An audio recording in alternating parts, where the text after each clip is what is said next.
On the 4th of July 2025, a focused pre-plantation orientation was conducted at the RDT school in Shivarampeta, Kuderu Mandal, bringing together 85 committed farmers from 9 villages.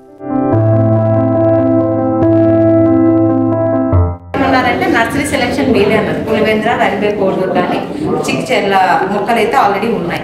అయితే నర్సరీకి పోయేటప్పుడు మీరు ఏ విధంగా పోతారు? First మీరు సీనా చెట్ల వాళ్ళైతే పులివెంద్రలో ఒక 2 కాకుండా ఒక 4-5 నర్సరీ సెలెక్ట్ చేసుకోండి మీకు నచ్చినవి. ఆ నర్సరీ పేరు, ఫోన్ నెంబర్ మాకు మా ఫీల్డ్ కోఆర్డినేటర్ సార్ మాకు ఇస్తారు. మేము టెక్నికల్ సార్ వాళ్ళు వెళ్ళి చూస్తారు.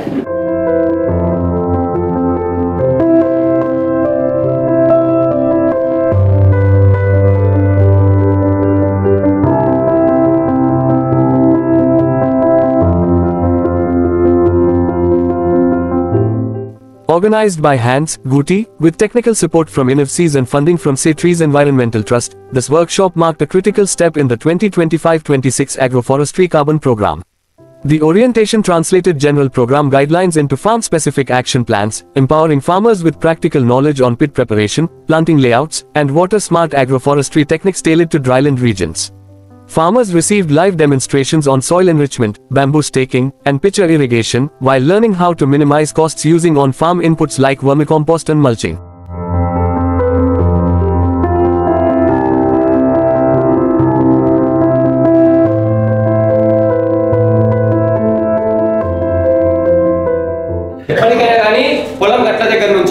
పొలం గట్ల దగ్గర నుంచి ఎప్పటికైనా కానీ మనం ఏదైతే నాటుకుంటున్నామో, మామిడి అయితే ఎన్ని అడుగులు అని చెప్పానన్నా 24x24, చీని అయితే 16x16 అని చెప్పాను. ఎప్పటికైనా కానీ పొలం గట్ల దగ్గర నుంచి 12 అడుగుల దూరం అనేది వదలాలి.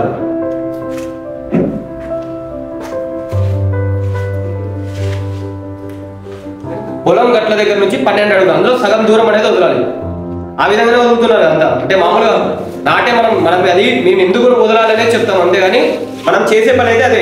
రైతులందరూ చేసే పని అదే. ఎప్పుడైనా మొక్క నాటేటప్పుడు చెట్టుకు మధ్య దూరం ఎంత పెడుతుంటారో దాంట్లో సగం అనేది గట్ల దగ్గర నుంచి ఖచ్చితంగా మనం పెడతాం. అది మీరు చేసే పని అందులో, కానీ ఎందుకు పెట్టాలనేది కూడా మాట్లాడుతున్నాం.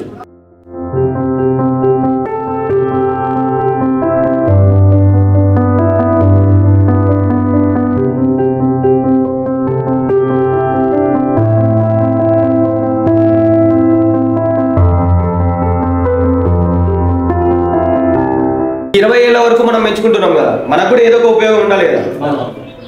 20 ఏళ్ళ తర్వాత సంగతి పక్కన పెట్టేయండి, అది మనం ఉంటామో అది తర్వాత అది సెకండ్. 20 ఏళ్ళ వరకు మనకు చెట్లకి ఏ విధంగా ఉపయోగపడతాయి మీరు ఒకటి చూసుకున్నట్లయితే, ఆ బార్డర్ చెట్ల వల్ల ఫస్ట్ భూమి,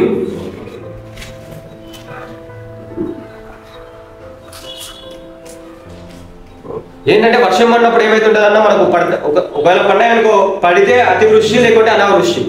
మనది ఈ రెండు దాని మీద మనం అనంతపురం కానీ కడప మన రాయలసీమ జిల్లాలో ఈ 2 దాని మీదనే నడుస్తుంటాయి. అయితే పడితే అతివృష్టి, మనం ఉండలేము, మనం తట్టుకోలేము, అంత వర్షాలు పడుతుంటాయి.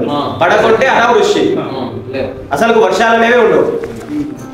సో 2 రకాల ఉన్న దానిలో కూడా మన ఏదైతే భూమి అనేది ఏమైతుంటుంది అంటే అతి ఎక్కువ వర్షాలు పడడం వల్ల ఏమైతుంటుంది, కోతకు గురై పైన ఉన్న మట్టి మొత్తం వెళ్ళిపోతూ ఉంటుంది. లేదు అనావృష్టి వల్ల ఏమైతుందంటే ఎక్కువ నీరు లేకపోవడం, భూమిలో ఆ విధంగా లేకపోవడం వల్ల, ఎక్కువ గాలుల వల్ల కూడా మట్టి అనేది కోతకు గురైతూ ఉంటుంది.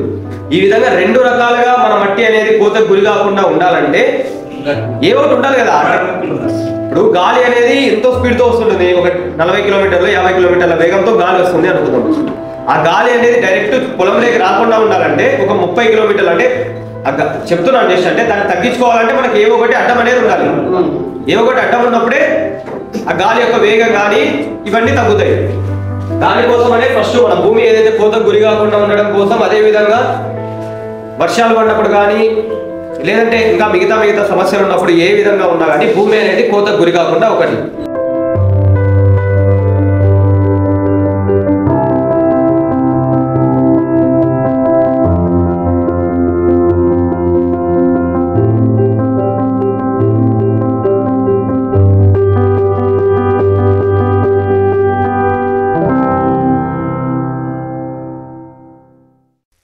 A special session on the carbon credit model helped participants understand their rights, responsibilities, and the revenue sharing framework, with 60% of carbon earnings directly credited to farmers. This timely training ensured all farmers were fully prepared for the upcoming pit verification and planting window aligned with the southwest monsoon. With tools in hand and confidence in their stride, these farmers are not only planting trees, they are cultivating resilience, restoring soil health, and becoming active contributors to climate action.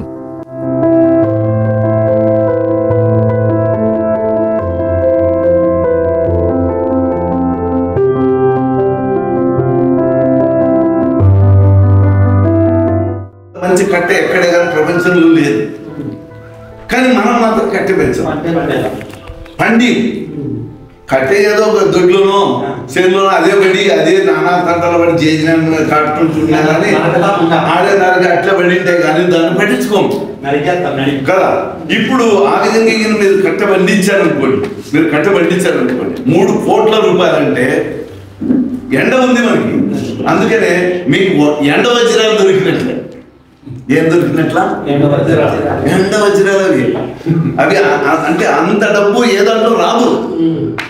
అయితే మీరు దాని మీద కొంచెం నీళ్ళు, నువ్వేమీ పెట్టుబడి పెట్టదు, నీళ్లు పెట్టదు, కసుకునే భూమి కసుకునే వదిలే, పాత కూడా చేయదు, నువ్వు వదిలే, ఏం చేయదు, నీట్గా పెరుగుతుంది, నీకు లెక్కిస్తుంది.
ఇంట్లో ఉన్నాయి.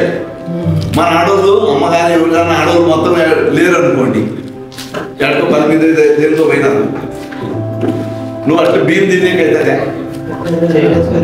అన్నం చేయాలి కదా, అన్నం చేస్తేనే తినేకి వచ్చేది. మళ్ళీ ఉన్నాయి కదా అన్నీ ఉన్నాయంటే కాదు, అది చేసే వాళ్ళు కావాలి. పాలు అనేది ఎర్రలు బ్యాక్టీరియాతో కూడుకొని సమ వాతావరణంలో తేమలో ఆడుండే పురుగులు గుడ్రంతా కలిసి ఉంటాయి.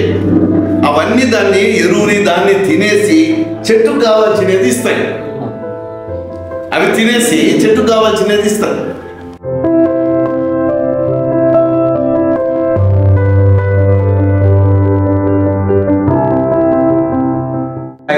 జమ్మంహల్లి కూడేరు మండలం.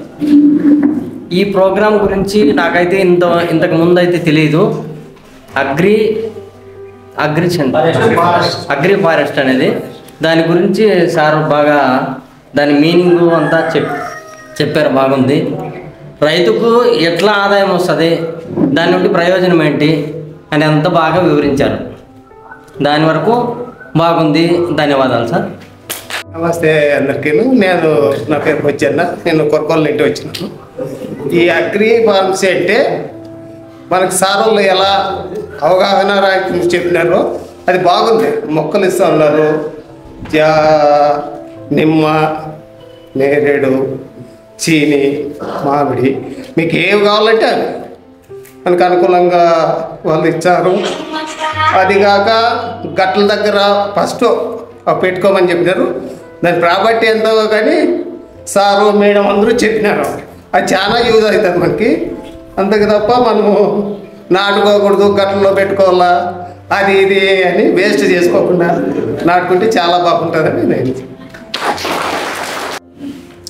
నమస్కారం అన్న అందరికీ. సారులు చెప్పినట్లుగా ఏదైనా చేసుకుంటే బాగుంటుంది. అది కాకోకుండా మనం సారులు చెప్పినట్లు కాకోకుండా కొంతమంది రైతుల ఆలోచనలు ఏముంటాయంటే 24 అడుగులు చెప్పినారు, 20 అడుగులకే పెట్టుకుందాం. చీనా చెట్లు వచ్చేసి 16, 18 చెప్పినారు, మనం 12, 11కే పెట్టుకుందాం అనేది మనలో తీసేసి సారులు చెప్పినట్లుగా పెట్టుకుంటే చాలా బాగుంటుందని నేను కోరుతాను. అందరికీ నమస్కారం. నా పేరు నరేష్, షోల్సాం నుంచి వచ్చాను. రైతులందరూ కూడా ఏది పండియాలంటే చెనక్కాయ ఏదైనా ఒక 6 నెలలు 4 నెలల పంటలు అయితే ఏదో ఒక అమౌంట్ వస్తుంది అనుకుంటారు. కానీ అందరూ ఆధునిక పద్ధతులన్నీ ఆలోచించి లాంగ్ టర్మ్ పంటలు పెట్టుకుంటే రైతులకు నష్టాలు తక్కువ లాభాలు ఎక్కువ అని చెప్తున్నారు. అదిగాక మనమందరూ ఇప్పుడు యంత్రాల నుంచి వస్తున్నాయి అన్ని పని తక్కువ లాభాలు ఎక్కువ అని ఆలోచిస్తున్నారు. అట్లా కాకున్నట్టు పాత పద్ధతుల్లోనే అన్ని ఆరోగ్యం అన్నీ ఉన్నాయని చెప్తున్నారు. మనం కానీ 1-2 సార్లు ఆలోచించి లాంగ్ టర్మ్ పంటలు ఇప్పుడు ఉండే జనరేషన్లో ఏమన్నా విత్తనాలు కానీ అన్నీ కల్తీనే ఉన్నాయి. ఏ పంట పెట్టాలన్నా కూడా మనం చేసే ప్రయత్నం అయితే చేస్తామని సరిగా లాభాలు రావట్లేదు. అందుకని అందరూ లాంగ్ టర్మ్ పంటలు పెట్టుకొని నష్టాలు తక్కువ చేసుకొని లాభాలు ఉండేటట్లు చేసుకోవాలని చెప్తున్నాను. నా పేరు వన్నూరు స్వామి, మా జల్లిపల్లి గ్రామం. సార్ చెప్పినట్లు ఇప్పుడు ఇవి ఎర్రచందనము, ఇవి వచ్చేసి మహాగని ఇట్లా ఇలాంటి మొక్కలు పెట్టుకోవడం వల్ల లాభం ఉందని చెప్పడం వల్లనే సార్ మనకి దాన్ని గుర్తు చేయడం వల్లే మనకి అది చాలా గొప్ప అనుకోవడము. మనకు తెలియదు కాబట్టి మనకి ఇన్ని అడుగులే పెట్టుకోవాలా ఇంతే పెట్టుకోవాలా అని మనకు వివరించినాడు. కాబట్టి ఆ ప్రకారమే పెట్టుకుంటే మనము రేపు పొద్దున్న లాభాన్ని పొందేదానికి అనుకూలంగా ఉంటుంది సార్.